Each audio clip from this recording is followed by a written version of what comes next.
Hello hello hello. तो आज वाली वीडियो है कि हम फाइलोजेनेटिक ट्री कैसे बना सकते हैं मेगा के यूज से। ठीक है, मेगा के यूज से हम फाइलोजेनेटिक ट्री कैसे बना सकते हैं। तो सबसे पहले देख लेते हैं कि फाइलोजेनेटिक ट्री बेसिकली क्या होता है। तो फाइलोजेनेटिक ट्री एक तरह का डायग्राम होता है जिससे हम क्या देखेंगे, इवोल्यूशनरी रिलेशनशिप देखेंगे। किसमें? among different organisms based on their similarity and differences, usually in DNA, RNA and proteins। तो अगर कोई भी हमारे पास ऑर्गेनिज्म है, ठीक है, चाहे वो कोई प्लांट हो चाहे वो कोई एनिमल हो, ठीक है, जैसे हमारे पास कोई प्लांट है, जैसे हमारे पास मैंगो ट्री है, तो मैंगो ट्री में हमारे पास कई सारे क्या होंगे, प्रोटीन्स होंगे, या हमारे पास उसका डीएनए होगा। डीएनए में क्या हो सकता है, डीएनए हमारे पास उसका पूरा जीनोम हो सकता है या कोई पार्शियल जीनोम हो सकता है। तो जीनोम होता कैसा है, जीनोम से मेरा क्या मतलब है, मतलब ये है कि जब जैसे हमने डीएनए एक्सट्रैक्शन परफॉर्म करा था तो उसमें हम डीएनए एक्सट्रैक्ट कर लेते हैं। उसके बाद वो डीएनए एक्सट्रैक्ट करने के बाद उसकी सीक्वेंसिंग होने जाती है। तो कंपनीज होती है जो कि सीक्वेंसिंग परफॉर्म कर सकती हैं। तो डीएनए की क्या होती है, सीक्वेंसिंग होती है। तो हमने कोई, जैसे हमने कोई लीफ लिया, उस लीफ में से हमने डीएनए एक्सट्रैक्ट किया और उसके बाद फिर उसकी सीक्वेंसिंग कराई। तो सीक्वेंसिंग जब हुई होती है तो सीक्वेंसिंग कराने में हमारे पास बहुत सारे लंबे लंबे सीक्वेंसेस आ जाते हैं, जैसे कि ATTGCAAG, ऐसे करके बहुत लंबे लंबे सीक्वेंसेस हमारे पास आ जाएंगे ATGC के फॉर्म में, अगर वो डीएनए है। ठीक है, अभी एक चीज ध्यान रखना है कि ये जो सारे सीक्वेंसेस होते हैं ये काफी यूनिक होते हैं। यूनिक कैसे होते हैं कि हर, मतलब अगर कोई प्रोटीन है या कोई डीएनए है या कोई आरएनए है, तो वो सब एक पर्टिकुलर, उनका एक स्पेशल जो है एक सीक्वेंस होता है।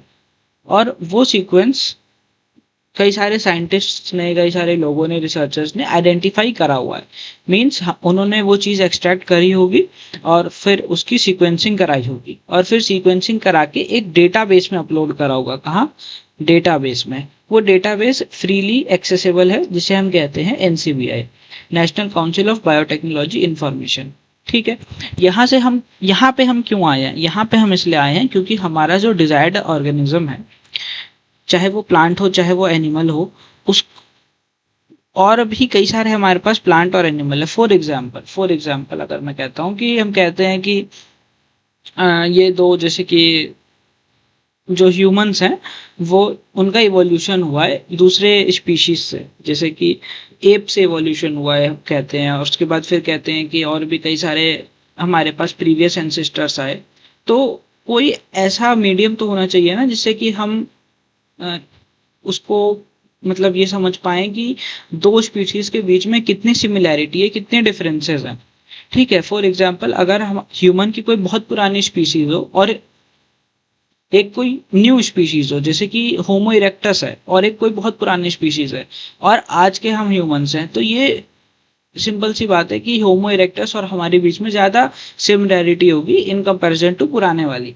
तो यही सारी चीजें जब हम देखते हैं तो वो हम कैसे देखते हैं, फाइलोजेनेटिक ट्री के यूज से देखते हैं। पहला चीज समझ में आ गया।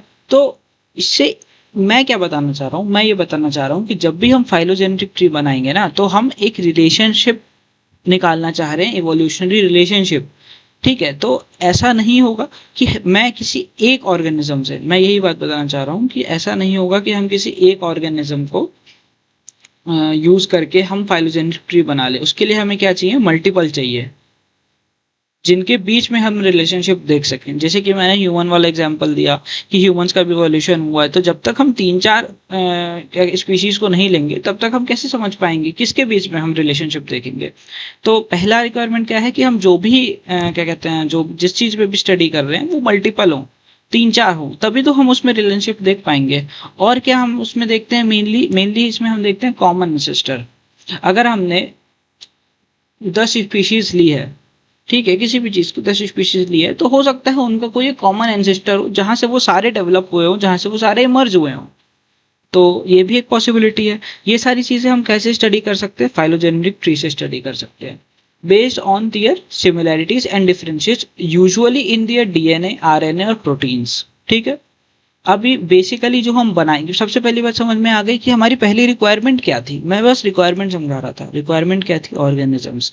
ऑर्गेनिज्म हमें एक नहीं चाहिए, हमें मल्टीपल चाहिए। ऑर्गेनिज्म या कुछ भी जिस पे हम स्टडी कर रहे हैं, और मल्टीपल चाहिए, ठीक है, जिसके बीच में हम रिलेशन देखेंगे। अब देखो कि जब हम कुछ बना लेंगे तो वो कैसा दिखेगा। वो कुछ इस टाइप का, ये जो लाइन वाला स्ट्रक्चर है कुछ ऐसा दिखेगा, जिसमें कि ये वाला जो इधर का जो पार्ट है वो टाइम स्केल में पीछे है, और ये वाला जो पार्ट है वो टाइम स्केल में आगे है।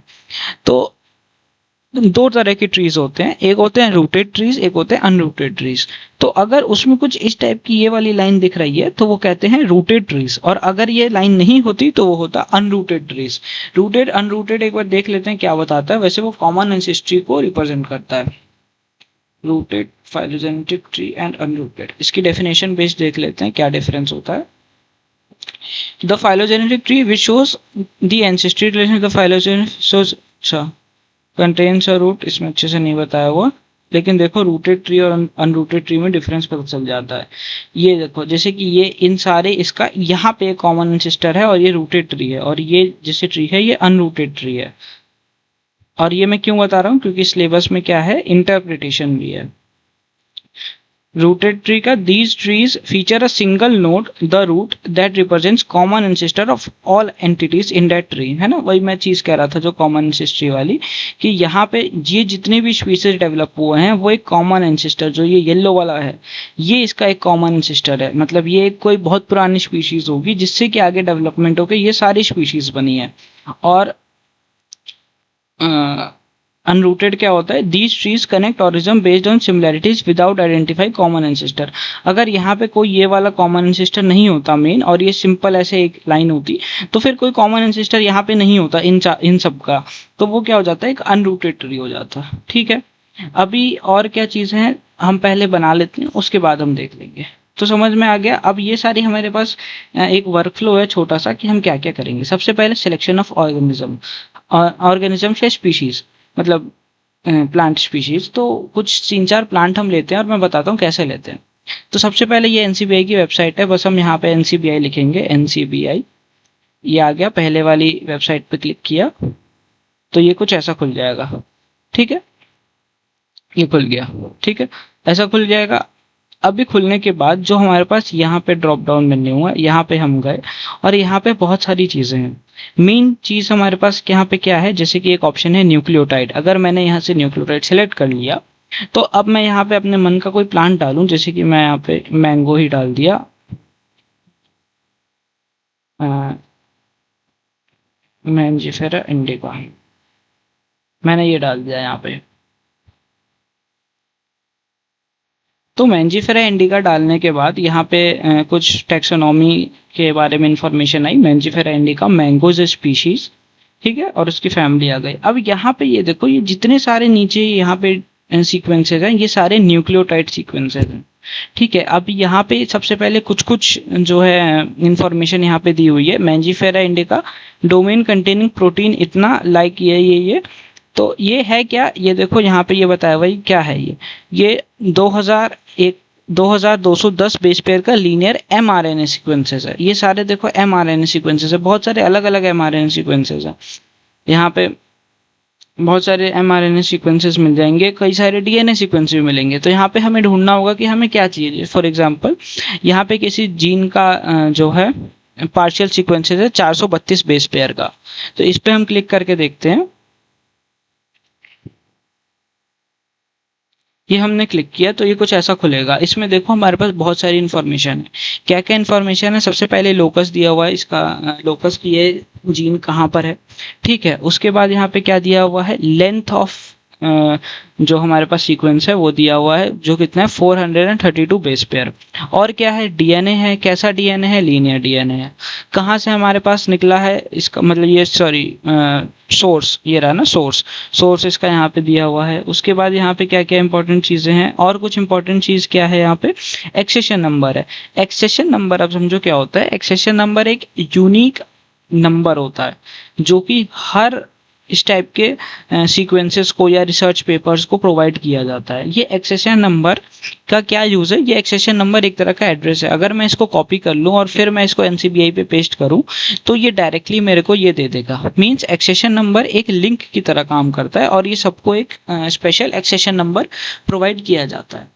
ठीक है, अब यहाँ पे देखो ये बहुत छोटा सा जीनोम था, तो इसलिए यहाँ पे देखो सबसे लास्ट में जो डीएनए सीक्वेंसेस है 432 बेस पेयर ही थे, तो देखो इतने से यहाँ पे बेस पेयर्स यहाँ पे दिखाए हुए हैं। तो मुझे क्या चाहिए अभी? एक मैंने ले लिया मैंजीफेरा इंडिका का, तो अभी तो हम रैंडम कर रहे हैं तो हम कुछ भी ले लेंगे। तो सबसे पहले एक मैं कोई डीएनए सीक्वेंस ले लेता हूँ। ये तो बहुत छोटा सीक्वेंस है, जैसे कि अगर मैं यहाँ पे 739 बेस पेयर का ले लेता हूँ पार्शियल सीक्वेंस, तो अभी वापस से वही चीज खुलेगी, ये उसका एक्सेशन नंबर, ये उसका लेंथ। ठीक है, अभी लेकिन मैं क्या करूंगा, इस चीज को व्यू करने के लिए बहुत सारे फॉर्मेट्स होते हैं। ये कौन सा फॉर्मेट है? ये जेनबैंक फॉर्मेट है। जेनबैंक फॉर्मेट का मतलब ये होता है कि हमारे पास यहाँ पे बहुत सारी देखो एक्स्ट्रा इन्फॉर्मेशन आ रही हैं, लेकिन हमें क्या चाहिए इसमें से? हमें तो यहाँ से सीक्वेंसेस चाहिए थे। यही था ना कि सबसे पहले हमारा वर्क फ्लो क्या था? आइडेंटिफिकेशन ऑफ ऑर्गेनिज्म, मतलब स्पीशीज, मतलब यहाँ पे मैं प्लांट लिख देता हूँ।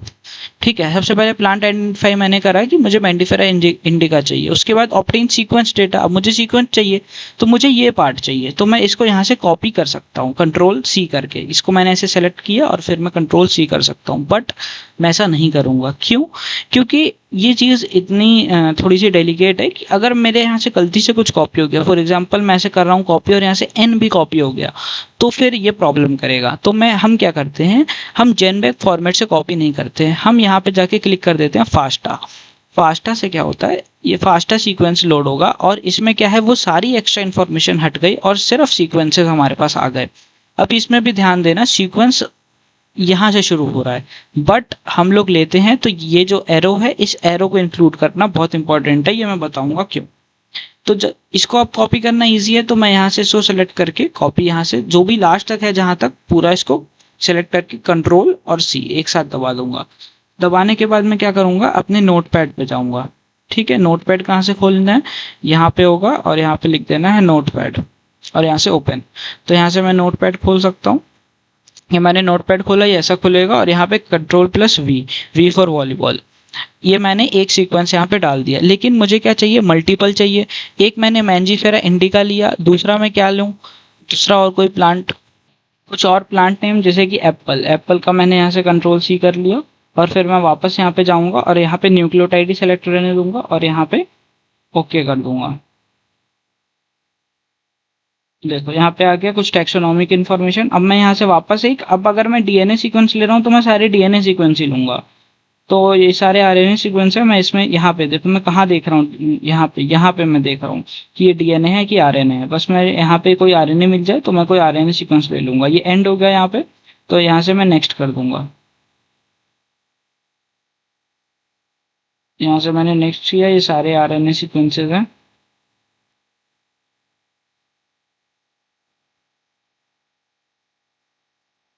बहुत सारे आरएनए सीक्वेंस। अभी देखो मैं आगे गया, फिर से और आगे गया, लेकिन मेरे को मिला नहीं पेज 3 तक। तो अब मैं यहाँ पे भी हमारे पास कुछ कुछ बहुत सारे ऑप्शंस हैं यहाँ लेफ्ट साइड में। अब मैं यहाँ से कुछ यूज करूंगा। स्पीशीज में मेरे काम का तो अभी कुछ भी नहीं है। मॉलिक्यूल टाइप में मेरे काम का है, जिसमें कि मुझे एमआरएनए नहीं चाहिए, आरएनए नहीं चाहिए, मेरे को जीनोमिक डीएनए और आरएनए चाहिए। तो ये बता रहा है कि एमआरएनए हमारे पास इतने हैं, तभी इतने सारे एमआरएनए, तभी बहुत सारे एमआरएनए आ रहे हैं। लेकिन मेरे को तो क्या चाहिए, मेरे को जीनोमिक डीएनए या आरएनए चाहिए। तो मैं इस पर क्लिक कर दूंगा। अभी देखते हैं क्या लोड करता है।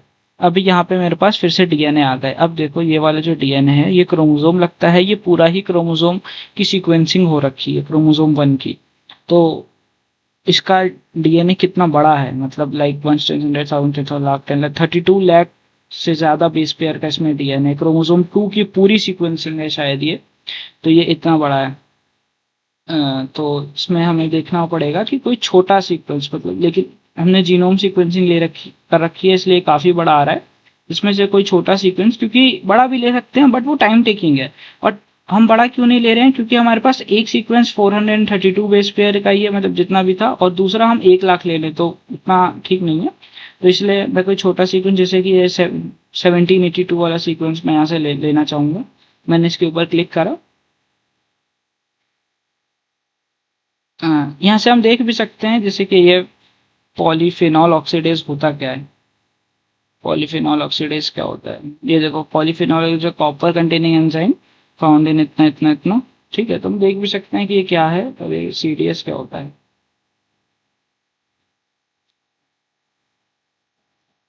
सीडीएस क्या होता है,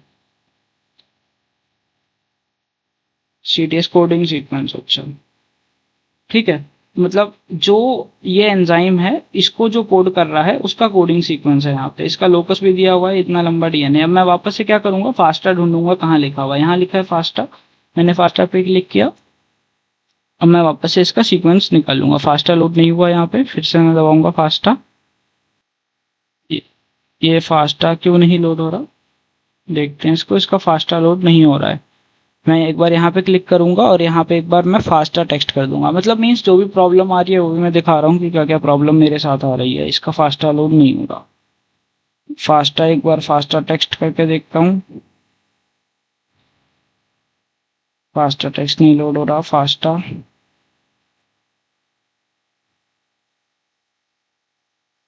फास्टा लोड नहीं हो रहा, पर हमें फास्टा सीक्वेंस चाहिए। तो मैं एक बार दूसरा कुछ ट्राई करूंगा, दूसरा सीक्वेंस लेने का ट्राई करूंगा। एक बार मॉलिक्यूल टाइप्स को क्लियर करता हूँ एक बार, और फिर देखता हूँ कि फास्टा लोड होता है कि नहीं। ये ऐसे लोड हुआ। अब मैं यहाँ से फास्टा क्लिक करके देखता हूँ, क्योंकि लोड होना चाहिए। ऐसा तो नहीं होता है कि लोड नहीं होता है। तो लेट्स सी, नहीं हो रहा है इसका लोड, शायद कोई प्रॉब्लम है।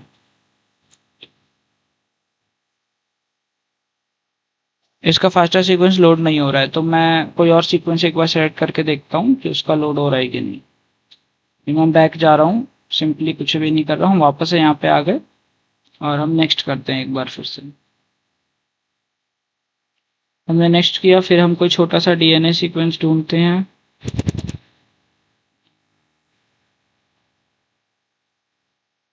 अभी यहाँ पे एक मेरे को मिला है 309 बेस पेयर का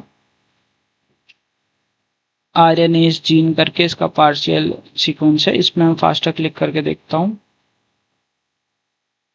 इसका फास्टा सीक्वेंस लोड हो गया। ठीक है, तो मैं इसको कॉपी कर लेता हूँ यहाँ इस वाले एरो तक, कंट्रोल सी, और अपने नोट पैड में यहाँ पे आके सिंपली कोई एंटर नहीं, कोई स्पेस नहीं। अगर मैं यहाँ यहाँ पे जाके कंट्रोल भी कर दूंगा। अभी मैं कह रहा था कि इस वाले एरो का क्या यूज है। इस वाले एरो का ये यूज है कि जब हम इसको अपने मेगा सॉफ्टवेयर में डालेंगे इस पूरे सीक्वेंस को, तो वो इसी को आइडेंटिफाई करेगा और वो देख लेगा कि यहाँ से यहाँ तक हमारी एक सीक्वेंस है और फिर यहाँ से यहाँ तक हमारी दूसरी सीक्वेंस है। तो ये वो ऑटोमेटिकली आइडेंटिफाई करता है। अगर इसमें से हम कुछ चीजें डिलीट कर देते हैं तो वो फिर आइडेंटिफाई नहीं कर पाता है। तो जल्दी से मैं क्या करता हूँ, जैसे ये मैंने 2 सीक्वेंस लिए हैं, मैं और भी कुछ सीक्वेंस लेके फिर कंटिन्यू करता हूँ। तो अभी यहाँ पे मैंने कई सारे सीक्वेंसेस, बहुत सारे चीजें, मतलब 4-5 सीक्वेंसेस मैंने यहाँ पे इस पैड में रखी हैं। जैसे यहाँ से एक सीक्वेंस शुरू हो रहा है, ठीक है, तो यहाँ से एक सीक्वेंस शुरू हुआ है, तो ऐसे करके कई सारे सीक्वेंसेस मैंने रखे हुए हैं। नेक्स्ट हम अभी कहाँ पर हैं, हम यहाँ पे प्लांट हमने आइडेंटिफाई करे कई सारे अलग अलग। उसके बाद फिर हमने उनका सीक्वेंस डेटा निकाल दिया। अब हमें क्या करना है, उन सीक्वेंसेस को अलाइन करना है। अलाइन अब मैं बताता हूँ कैसे होता है, क्या होता है।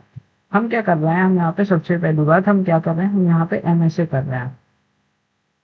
एमएसए क्या होता है, multiple sequencing, multiple sequence alignment. तो हमारे पास मल्टीपल सीक्वेंस है, अब इनको हम अलाइन करेंगे। तो अलाइन का मतलब समझते हैं कि क्या होता है। सबसे पहले तो मैं इस फाइल को क्या करूँगी, सबसे पहले हेलो हेलो। तो अभी शायद आवाज़ रिकॉर्ड नहीं हुई, इसलिए मैं फिर से जल्दी से बोल देता हूँ कि अब हम, मैंने कई सारे यहाँ पे सीक्वेंसेस रख लिए हैं और सीक्वेंसेस रखने के बाद मैं अब इन सबको क्या करूँगा, अलाइन करूँगा। क्योंकि हम अब यहाँ पे किस स्टेप पे हैं, प्लांट हमने ले लिया, उनका सीक्वेंस डेटा निकाल लिया, अब इन सीक्वेंसेस को हमें अलाइन करना है। तो यहाँ पे कई सारे सीक्वेंसेस है, अलाइन करना मैं बताता हूँ। अब यहाँ पे हम सबसे पहले इस फाइल को जो हमने ये बनाया है नोटपैड का, इसको सेव करेंगे। तो हम फाइल में जाएंगे और हम इसको करेंगे save as.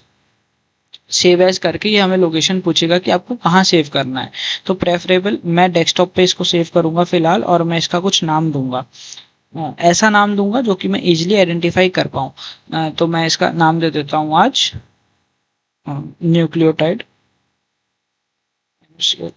Nucleotide SEQ, nucleotide sequences. अब मैं एक चीज और यहाँ पे बताऊंगा कि यहाँ पे जब नाम लिखें तो इसी के साथ ही डॉट FAS ये यहाँ पे लगा के और फिर मैं इसको सेव करूँगा .fas। .fas से क्या होगा, जो हमारा सॉफ्टवेयर है वो ये आइडेंटिफाई कर लेगा कि जो हमारा न्यूक्लियोटाइड सीक्वेंस का ये मतलब मींस ये जो फाइल है ये सिर्फ एक टेक्स्ट फाइल नहीं है, ये एक फास्टा फाइल है। तो .fas लगाने से वो आइडेंटिफाई हो गया। अब हम क्या करेंगे, अब हम खोलेंगे मेगा। मेगा खोलने के लिए मेगा मेरे पास, मैं यहाँ से MEGA लिख के मेगा यहाँ पे सर्च करूंगा और इसको ओपन कर लूंगा। मेगा ओपन हो रहा है। मेगा कुछ इस टाइप से ओपन होगा। तो यहाँ पे फर्स्ट ही ऑप्शन में हम देख सकते हैं अलाइन का ऑप्शन है, तो हम अलाइन कर लेंगे। और सबसे पहले क्या है, एडिट और बिल्ड अलाइनमेंट, तो हम यही करेंगे। Create new alignment, okay. और फिर ये पूछेगा कि आप DNA का सीक्वेंस डालोगे या प्रोटीन का डालोगे, तो हम DNA सीक्वेंस ले रहे हैं तो हमने DNA डाल दिया। अब इसके बाद हमें क्या करना है, इसमें अपनी जो फाइल है वो अपलोड करनी है।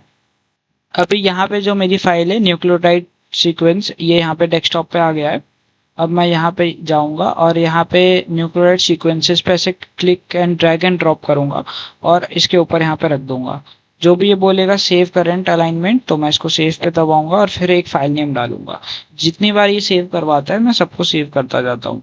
तो कुछ भी डाल देते हैं आज मैं कुछ भी डाल दूं, इससे हेलो हेलो सीक्वेंस। अब यहाँ पे मेरे को .fas या कुछ भी ऐसा लगाने की ज़रूरत नहीं है, क्योंकि यहाँ पे पहले ही दिखा रहा है कि ये खुद ही इसको अपने टाइप में सेव करेगा। अब ये जो भी टाइप में सेव करे, .mas में सेव करे, masx में सेव करे, मुझे मतलब नहीं है। अब यहाँ पे मैंने हेलो सीक्वेंस डाल दिया यहाँ पे, तो ये पूरी फाइल यहाँ पे मेरी अपलोड हो गई। अभी ये देखो, ये सारे सीक्वेंसेस जो भी मैंने डाले थे एक अपने तरीके से जो है अपलोड हो गए। अभी ये सारे सीक्वेंसेस देखो बहुत इधर उधर है। इधर उधर का मतलब मेरा क्या है, देखो एक टी यहाँ पर है, फिर टी यहाँ है, फिर यहाँ है, तो ये एक लाइन में नहीं है कोई भी। और ये 100% एक लाइन में हो भी नहीं सकते, ठीक है, क्योंकि हम सिमिलैरिटी देख रहे हैं। तो हम इसको अलाइन करेंगे भी, बहुत सारे सीक्वेंसेस एक लाइन में आ जाएंगे। अच्छा, आप समझ, अब लगेगा एक लाइन में कैसे आ जाएंगे। एक लाइन में ऐसे आएंगे कि ये जो सॉफ्टवेयर है ये इसमें गैप्स इंसर्ट करेगा।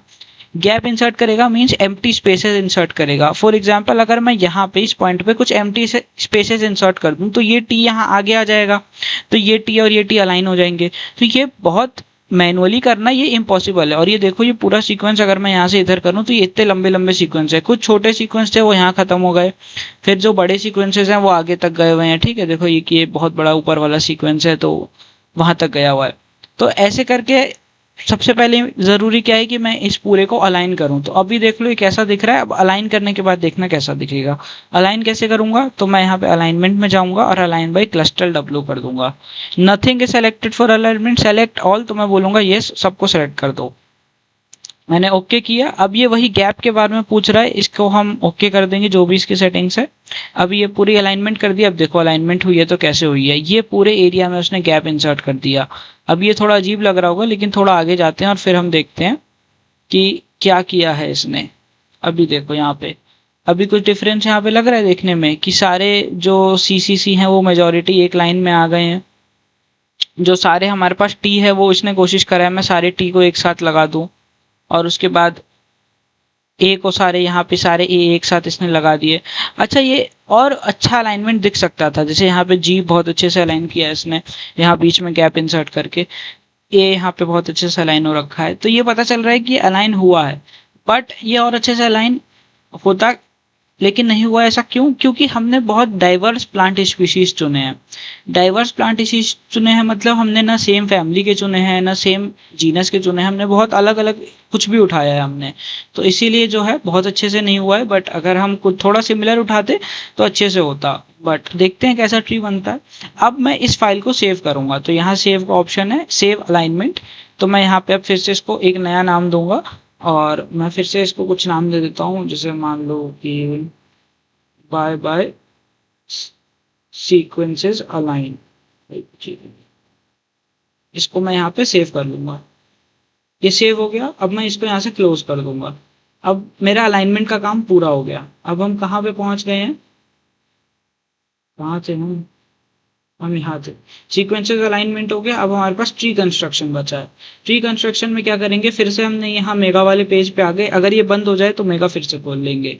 फाइलोजेनी पे जाएंगे और कंस्ट्रक्ट यहाँ पे देखो 3 ऑप्शन आ रहे हैं ट्री के, तो हम फर्स्ट ले लेते हैं maximum likelihood tree. Maximum likelihood tree पे गए और फिर यहाँ से हम अपने डेस्कटॉप पे जाएंगे। अब यहाँ पे डेस्कटॉप पे गए, हमारे पास यहाँ पे दिखा रहा है बाय बाय सीक्वेंस अलाइन, और इसको हम यहाँ पे ओपन कर लेंगे। अब ये कह रहा है प्रोटीन कोडिंग, तो मैं इसको यस कर देता हूँ, होगा ही प्रोटीन। और फिर ये हमारे पास कुछ चीज़ें पूछ रहा है कि इन सबको मैं ओके कर दूंगा और फिर मैं इसको अलाइन होने के लिए टाइम दे दूंगा। अब ये अलाइन हो रहा है। जितना बड़ा सीक्वेंस होगा, जितना कॉम्प्लेक्स होगा, उतना ज़्यादा टाइम लेगा। तो अभी देखते हैं ये अलाइन हो जाए फिर देखते हैं। तो हमारे पास कुछ तो हमारे पास कुछ ऐसी ट्री बन के आ गई है और यही हमें बनाना था। तो इसमें यहाँ पे मुझे तो कोई कॉमन एंसेस्टर नहीं दिख रहा है, बट जो भी हमने लिए थे उसमें हमारे पास कई सारे कॉमन एंसेस्टर्स यहाँ पे दिख रहे हैं। जैसे कि अगर मैं यहाँ पे इस एक्सेशन नंबर और इस एक्सेशन नंबर में देखूँ तो इनका एक कॉमन एंसेस्टर यहाँ पे है। ठीक है, मीन्स ये दोनों एक कोई कॉमन एंसेस्टर होगा यहाँ जहाँ से ये दोनों डेवलप हुए हैं। अगर मैं देखूँ कि इसमें मीन्स JX वाले में और U वाले में, तो इनमें काफ़ी ज़्यादा डिफरेंस है, क्योंकि इनका कॉमन एंसेस्टर एक ये है, बट इसका और इसका कॉमन एंसेस्टर डिफरेंट है। मतलब JX का कॉमन एंसेस्टर कुछ यहाँ पे होगा और इसका कुछ यहाँ पे होगा। तो इससे हमें ये डाइवर्जेंस दिख रहा है और फिर यहाँ पे टाइम स्केल भी दिख रहा है। तो यही हमें बनाना था और इसमें देख लेना फिर क्या चीज़ें हैं कैसे हैं। एक सेकेंड, वो हमारे पास फाइल कहाँ गई, ये वाली ना। ये हमें कुछ बनाना था और ये हमारे पास बन के आ गई है। ये पीछे एंसेस्टर्स हैं और यहाँ प्रेजेंट डे स्पीशीज है और यहाँ पे हमारे पास कॉमन एंसेस्टर्स है। तो ये ऐसे होता है। तो ये देख लेना, ये क्या, अरे यार कहाँ क्या मेगा, ये रहा। तो ये ऐसे कुछ दिखाई देगा और ऐसे हम बना सकते हैं।